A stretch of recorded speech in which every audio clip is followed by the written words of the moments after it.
आप सबका स्वागत है। आज हम फिर चर्चा करेंगे regional development and planning paper जो हमारा है एमए भूगोल द्वितीय सेमेस्टर का। इसमें क्रमशः हम सभी चैप्टर्स की चर्चा करते चले जा रहे हैं। पहले हमने देखा approaches strategies of regional development. तो रीजनल डेवलपमेंट के जो अप्रोचेस हैं, उपागम जितने हैं, उसको हम क्रमशः देखते चले जा रहे हैं। तो आज के हमारे इस लेक्चर में एग्रोपॉलिटन विकास नियोजन, एग्रोपॉलिटन डेवलपमेंट प्लानिंग की हम चर्चा करेंगे। पहले तो हम ये देखें कि वास्तव में प्रादेशिक नियोजन है क्या, प्रादेशिक उद्देश्य क्या है। चूँकि हर देश की भूमि एवं संसाधन, उसकी पूंजी सीमित होती है। किसी प्रदेश, किसी क्षेत्र में उसके जनसंख्या के अनुपात में, उपलब्ध संसाधनों के अनुपात में बेहतर नियोजन करके अधिक से अधिक लाभ और सुविधा प्राप्त करना ही नियोजन कहलाता है। प्रादेशिक नियोजन का वहाँ पर उपलब्ध संसाधन से, वहाँ पर पाए जाने वाली तकनीक से, जनसंख्या के प्रशिक्षण से अधिकतम लाभ प्राप्त करना प्रमुख उद्देश्य रहता है। जो विभिन्न प्रदेशों में जो वहाँ पर जनसंख्या निवास करती है, उनकी आवश्यकताएं क्या हैं, उनकी आवश्यकताओं की पूर्ति के लिए भारतीय नियोजन कर्ताओं ने कुछ निम्न बिंदु सुझाए हैं। प्रादेशिक नियोजन का जो मूल उद्देश्य है, उसमें पहला बिंदु है कृषि संबंधी। भारत के संदर्भ में अगर हम बात करें तो भारत की अधिकांश जनसंख्या कृषि से संबंधित है। दक्षिण पूर्वी एशिया की बात करें तो वहाँ पर भी अधिकांश जनसंख्या कृषि और से संबंधित कार्यों पर संलग्न रहती है। कृषि संबंधित कार्यों के अंतर्गत भूमि सुधार, सिंचाई, खाद, जंगलों का विकास, पशुपालन, जैविक विकास, कृषि और उसके समांगिक जितने भी कार्य हैं उससे संबंधित सारे कार्य कृषि के अंतर्गत आते हैं।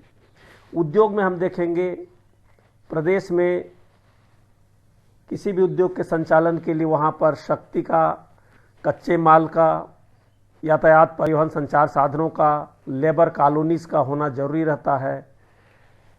सेवा केंद्रों के अंतर्गत मानव की मूलभूत आवश्यकताओं की पूर्ति के लिए शिक्षा, स्वास्थ्य, रोजगार और दैनिक आवश्यकताओं की आपूर्ति, नगरीय एवं ग्रामीण विकास, नगरीय और ग्रामीण क्षेत्रों के बीच बेहतर संतुलन, और अंत में आता है प्रादेशिक विकास के उद्देश्य के अंतर्गत पारिस्थितिकी विकास। इस बिंदु की हम बार बार चर्चा करते हैं। विकास ऐसा होने चाहिए जो समपोषित हो, दीर्घायु हो, टिकाऊ विकास हो, सस्टेनेबल डेवलपमेंट। तो प्रादेशिक विकास के समस्त बिंदुओं के अंत में पारिस्थितिकी विकास आता है। अब हम इसमें मुख्य रूप से चर्चा करेंगे जो विकास के विभिन्न उपागम हैं। प्रादेशिक नियोजन के जो उपागम हैं, जैसे पूर्व के व्याख्यान में हमने बताया था, river basin approaches, metropolitan planning approaches, area development approaches, economic regionalisation approaches, IAD integrated area development approaches. उसी के अंतर्गत एक विकास उपागम आता है एग्रोपॉलिटन विकास उपागम। तो इसको हम जानने का प्रयास करेंगे कि एग्रोपॉलिटन वास्तव में है क्या। जहाँ तक मैं समझता हूँ इसमें कंफ्यूज होने की आवश्यकता नहीं है। एग्रोपॉलिटन और मेट्रोपॉलिटन, मेट्रोपॉलिटन मतलब महानगरीय विकास से संबंधित है, और एग्रोपॉलिटन मतलब कृषि नगरीय प्रदेश, ऐसा प्रदेश जो उसमें कृषि हो और नगर से संबंधित सारी सुविधाएं वहाँ पर उपस्थित हों, उसको कहा गया है एग्रोपॉलिटन। तो एग्रोपॉलिटन के लिए 1978 के पूर्व जितने भी हमारे विकास उपागम आए थे, पैराडाइम आए थे, उनमें उद्योग को स्थापित कर दिया गया। उद्योग से तो तीव्र गति से वहाँ पर उत्पादन होता है, लोगों को रोजगार मिलता है, लेकिन एग्रीकल्चर रीजन जो होते हैं, कृषि क्षेत्र होते हैं, एक इंडस्ट्री के सराउंडिंग में जो एरिया होते हैं, वहाँ पर का विकास नहीं हो पाता। तीव्र औद्योगिकरण की नीति के कारण औद्योगिक विकास होता है। तो यहाँ पर एक नया कॉन्सेप्ट आया, एग्रोपॉलिटन विकास उपागम। इसका मकसद नगरीय क्षेत्र और कृषि क्षेत्र के बीच में संतुलन स्थापित करना। सुरक्षित भविष्य की तैयारी एक महत्वपूर्ण शब्द है। सुरक्षित भविष्य से आशय हमारा है sustainable development, long term development, लंबे समय तक हम विकास प्राप्त करें। और निश्चित रूप से अमेरिका की इस पॉलिसी को अडॉप्ट करना चाहिए। अमेरिका अपने संसाधनों को सुरक्षित रखा है, विश्व के अन्य देशों के आयातित संसाधनों से अपना विकास और ग्रोथ कर रहा है। तो ये भविष्य की तैयारी है, भविष्य की संभावनाएं हैं। यहाँ पर जनसंख्या की अधिक होना, जनसंख्या न्यून होना कोई बाधा नहीं है। अगर जनसंख्या एक रिसोर्स के रूप में है तो हम कम संसाधनों पर भी विकास प्राप्त कर सकते हैं। तो भविष्य की तैयारी हमको करने के लिए नियोजन के लिए एक नया उपागम आया जिसको एग्रीपोलिटन उपागम कहा गया। एग्रीपोलिटन विकास कार्यक्रम ग्रामीण क्षेत्रों के गरीबी को दूर कर संतुलित करने का एक प्रभावी कार्यक्रम है और इस कार्यक्रम से ग्रामीण एवं नगरीय क्षेत्रों के आर्थिक विकास प्रवाह की निरंतरता को बनाए रखने में काफ़ी मदद मिलती है। हम देखेंगे एक नगरीय क्षेत्र और एक ग्रामीण क्षेत्र। तो जो नगरीय क्षेत्र है अपने उच्च स्तरीय सेवाओं के कारण सारी सुविधाओं को, सारा लाभ, सारा क्रेडिट अर्बन एरिया ले लेता है। नगरीय क्षेत्र संपूर्ण लाभ प्राप्त कर लेता है और ग्रामीण क्षेत्र अछूते रह जाते हैं। जबकि बेसिक मटेरियल, संसाधन या मूलभूत सुविधाएं, मूलभूत आवश्यकता की चीज़ें ग्रामीण क्षेत्रों से, ग्रामीण जनसंख्या से आती है। तो इन सारे तथ्यों को देखते हुए एशिया के विकासशील देशों में, दक्षिण पूर्वी एशिया में जहां पर जनसंख्या अधिक है, उष्ण जलवायु है और छोटे छोटे द्वीपों की अधिकता है, इन द्वीपों के लिए यह एक मॉडल बहुत ही महत्वपूर्ण है। जॉन फ्रीडमैन एवं माइक डगलस ने 1978 में ग्रामीण क्षेत्रों के विकास के लिए कृषि आधारित एक नई संकल्पना को लाया। ग्रामीण कृषि अर्थव्यवस्था को पोषित करने एवं उसके उत्थान के लिए कृषि विकास, जिसको इन्होंने एग्री बिजनेस का नाम दिया, 2008 में इस योजना को प्रस्तुत किया। अब एग्री बिजनेस क्या है, इसको थोड़ा समझने का प्रयास करें। एक ऐसा क्षेत्र, ऐसा प्रदेश जिसकी एक निश्चित सीमा हो, एरिया हो और वहाँ पर एग्रीकल्चर होता हो, लेकिन एग्रीकल्चर का स्वरूप बिजनेस में हो, जीवन निर्वाही कृषि न हो करके द्वितीयक या तृतीयक कृषि, तृतीयक व्यवसाय का स्वरूप होनी चाहिए। और वहाँ पर की जो कृषि जनसंख्या है वो भी किसी न किसी व्यापारिक कृषि कार्य से जुड़े हुए हों। तो ऐसे एरिया को एग्री बिजनेस एरिया कहा गया। इस प्रोजेक्ट को मलेशिया जैसे विकासशील देशों में लॉन्च किया गया। दक्षिण पूर्वी एशिया के जो देश हैं, इंडोनेशिया, पश्चिमी मलेशिया, फिलीपींस, कोरिया गणराज्य और थाईलैंड जैसे देशों में इस अप्रोचेस को लागू किया गया और इसके बहुत बेहतर परिणाम देखने को मिले। जैसे देशों में जहां पर उष्णकटिबंधीय जलवायु प्रदेश के अंतर्गत आता है, रबर की कृषि की जाती है। रबर दीर्घकाल में उत्पन्न होने वाला कृषि फसल है। उसके नीचे धरातल पर अल्पकालिक ग्रेन क्रॉप, खाद्यान्न फसलों का उत्पादन लिया जाता है और दीर्घकालिक रबर और पाम, सुपारी जैसे मुद्रादायनी फसलों को प्राप्त किया जाता है। तो ये दक्षिण पूर्वी एशियाई देशों में इस उपागम को बहुत कारगर तरीके से अमल में लाया गया। अब यहाँ पर हम देखेंगे एग्रोपोलिटन प्रदेश या कृषि नगरीय आधारित प्रदेश, इसकी कुछ सीमाएं हैं। ये प्रदेश, इसके सीमांकन कैसे करें, किस क्षेत्र में स्थापित किया जाए, इसके लिए शर्तें क्या होनी चाहिए।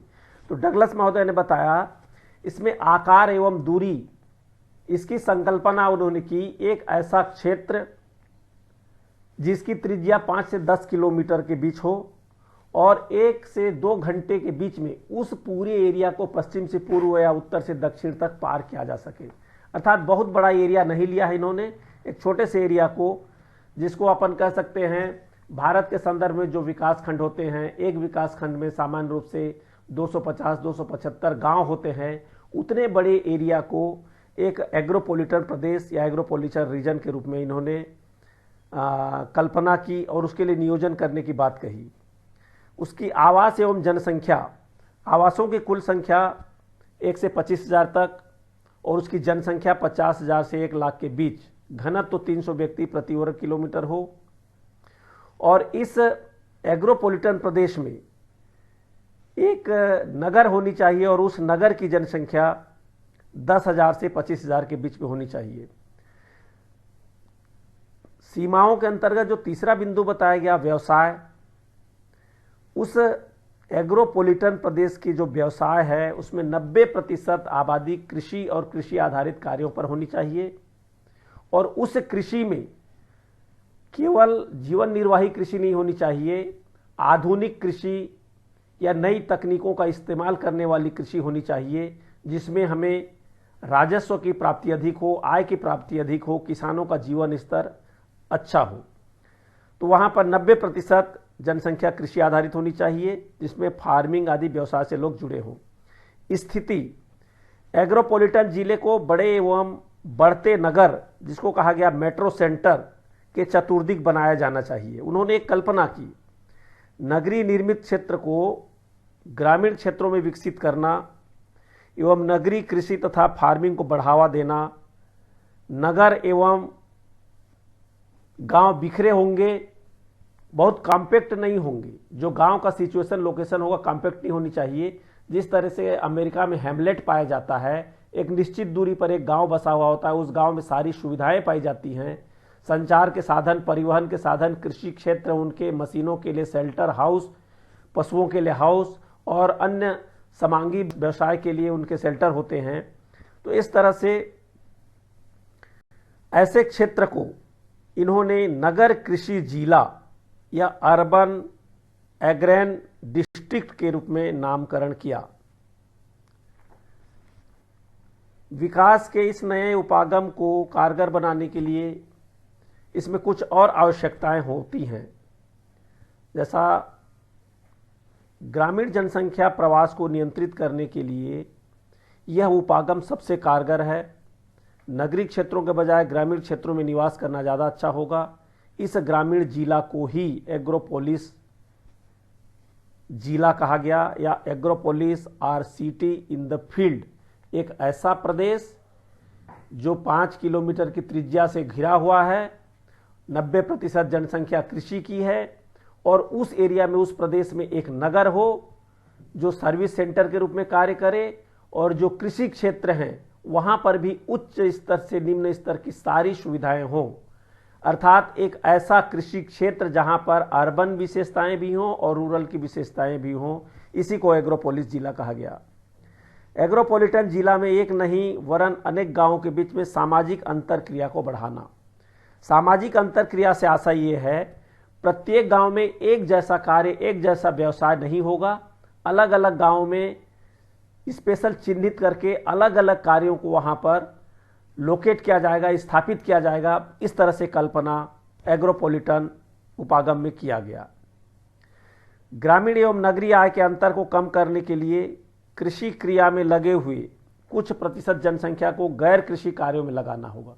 हमने पहले ही बताया, पूर्व में ही बताया, अलग अलग गांव में जो क्रिया है अलग अलग स्वरूप के होने चाहिए, और एक गांव दूसरे गांव पर डिपेंड हो, और ये सारे गांव उसके बीच में स्थित नगर से डिपेंड हो, और वो नगर चतुर्दिक गांवों पर डिपेंड हो। एग्रोपोलिटन जिले के प्राकृतिक संसाधनों के त्वरित विकास के लिए वहां पर जो श्रम है, श्रम संसाधन है, स्किल्ड होनी चाहिए। वहां पर के पूरे कृषि जनसंख्या को, श्रम संसाधन को विकास के लिए उनको सक्रिय और प्रशिक्षित करना होगा। पूरी जनसंख्या स्किल्ड होनी चाहिए। संचार साधनों की तो हमने चर्चा कर ली। किसान एवं नगर जनसंख्या के बीच उत्पन्न विपरीत व्यापार संबंधों को हल करना होगा। किसान एवं नगर जनसंख्या, जहां तक आप लोग सब समझते हैं, जो नगरीय जनसंख्या होती है वो तृतीयक व्यवसाय पर जुड़ी होती है, और जहां पर हम ग्रामीण जनसंख्या बोल रहे हैं, किसान बोल रहे हैं, वो प्राथमिक या द्वितीयक व्यवसाय से जुड़ी हुई होती है। तो द्वितीयक व्यवसाय जो है आधुनिक पद्धति से कृषि या टेक्निकल एग्रीकल्चर, और तृतीयक व्यवसाय बिजनेस, वाणिज्य, व्यापार, विपणन होता है। तो इनके बीच में जो दूरियां होती हैं, व्यापार संबंध होते हैं, उसको हल करना। अर्थात गांव और उसके बीच में नगर, इनके बीच में निरंतर संबंध होने चाहिए, प्रवाह निरंतर रहनी चाहिए। संपूर्ण योजना पारिस्थितिकी एवं मानव हितैषी होनी चाहिए। एग्रोपोलिटन विकास की जो कल्पना की गई है, इस कल्पना के अंतर्गत विकास को प्राप्त करने के लिए स्थानीय संसाधनों का पूर्ण रूप से ध्यान रखा जाए, भविष्य में जीवितता के अवसर को सुरक्षित रखा जाए और विकास को प्राप्त किया जाए। तो ये जो एग्रोपॉलिटन नियोजन अप्रोचेस है, निश्चित रूप से एक नई संकल्पना है, लेकिन ये छोटे आकार के देशों में, विशेष करके द्वीपों में या जहां पर जनसंख्या घनत्व तो 300 व्यक्ति प्रति वर्ग किलोमीटर से अधिक है, उन क्षेत्रों के लिए ज़्यादा उपयोगी है। और यह योजना भारत जैसे विकासशील देशों के लिए बहुत ज़्यादा उपयोगी नहीं है।